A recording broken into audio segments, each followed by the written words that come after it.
है तो उसको करना है। अगर मान लीजिए बजट इतना एक्सीड कर रहा है कि सरकार उसको टॉलरेट नहीं कर पा रहा है, ऐसे परिस्थिति में वो आपको लिख देगा कि वित्त के अभाव के चलते, या हमारे पास जो आप शिक्षक के बारे में बोले, मतलब रिक्ति के अनुसार जो यूनिट है, यूनिट के अनुसार हमारे पास या विषयवार भाषावार हमारा उस शिक्षक की कमी है, इसलिए तत्काल हम आपको नहीं दे सकते, लेकिन आपको संतुष्ट करना चाहिए।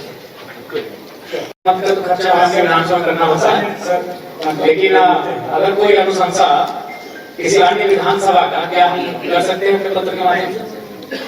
विधानसभा एक विषय से ऐसा है कि सरकार की तरफ से माननीय विधायकों को जो राशि मिलती है अपने क्षेत्र विकास के लिए, वो उनके विधानसभा क्षेत्र का अंदर ही करना पड़ता है। लोकसभा के माननीय सदस्य उनको भी अपना लोकसभा में, माननीय अध्यक्ष महोदय, कोई कार्य जैसे मान चलिए किसी अन्य विधानसभा का है, तो हम किसी सचिव को या फिर आप कर सकते हैं, तो अपने पत्र के माध्यम से क्या अवगत करा सकते हैं? पूरे राज्य के पदाधिकारी को उस विषय को आप अवगत, अपना निधि का खर्चा,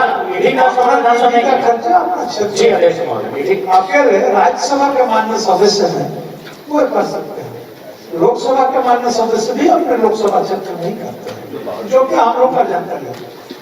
संसद का मंत्री के सब में लिख के देता है, प्रवेश नहीं है, और हाँ गौ में है, जो अनुसूचित या तारांकित प्रश्न सभा में अनुत्तरित हो वे अनागत प्रश्न और तारांकित माने जाएंगे। यहीं से और अनागत प्रश्न को और तारांकित से अलग करके 7 प्रश्न लिया जाता है, तो हर एक संवेदनशील मान्य सदस्य जो क्षेत्र में या उनके अगल बगल में कोई भी घटना घटा उस शून्यकाल में उठाना जरूरी है, उठाया जाता है।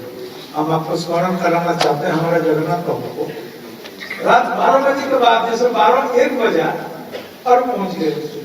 हम लोग पाटली से उतरते थे 5 बजे 5:30 बजे तो विधानसभा बोले शून्यकाल डाल के हम डेरा घुसेंगे, तब तक देखे जगन्नाथ बाबू घूम रहे हैं, 2-3 मान्य सदस्य घूम रहे हैं, और उनको 2 नंबर हम लोग नहीं कर पाते थे, और हर दिन शून्यकाल उनका पड़ता था।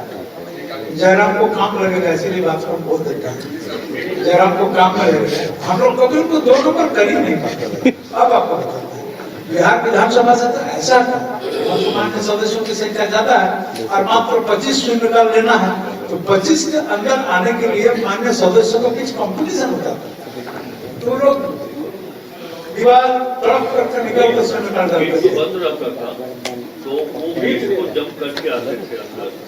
डालते थे। अब आपको बताया शून्यकाल में, इसीलिए हम लोग देखते हैं कि शून्यकाल को ऐसे में हम लोग अगर आसन चाहे तो शून्यकाल को हम लोग पढ़ा हुआ मान करके विभाग को भेज देते हैं। ये ठीक नहीं हुआ, लेकिन जो माननीय सदस्य शून्यकाल लाते हैं, जब सदन के अंदर में वो चीज पढ़ते हैं तो इसका प्रतिध्वनित होता है, वाइब्रेशन होता है, और ये वाइब्रेशन होकर के उनके क्षेत्र तक, जहाँ के लोगों के लिए शून्यकाल में जो सूचना डाले वहां तक पहुंचता है, तो वहां के लोगों को उन पर विश्वास होता है कि हमारे माननीय विधायक हमारे संवेदनशीलता के साथ हमारे विषयों को सदन के अंदर में उठाए। और हालांकि कुछ हमारे माननीय सदस्यों ने उसको दूसरे रूप में लिया। विधानसभा के सदस्य माननीय श्री जयराम महतो जी ने कल एक बात कही थी कि एक वो समय था जब उग्रवादियों के भय से अंचल, थाना, प्रखंड नियंत्रित होता था।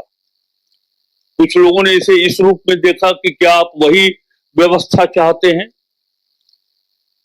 मैं समझता हूं कि इसके पीछे ये सोच थी कि यदि विधायिका की प्रणाली कमजोर होगी तो फिर से उग्रवाद की प्रणाली मजबूत हो जाएगी झारखंड के ग्रामीण क्षेत्रों में।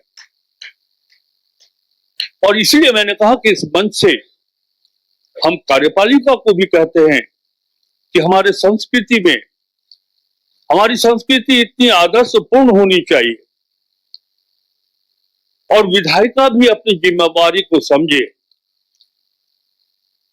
हमारे यहाँ जो व्यवस्था है वो प्रत्यक्ष शासन व्यवस्था है।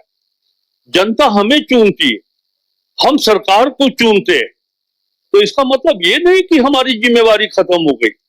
आप अपनी विधायी शक्ति को जान लीजिए, लेकिन उस लोकतांत्रिक व्यवस्था के दायरे में रह करके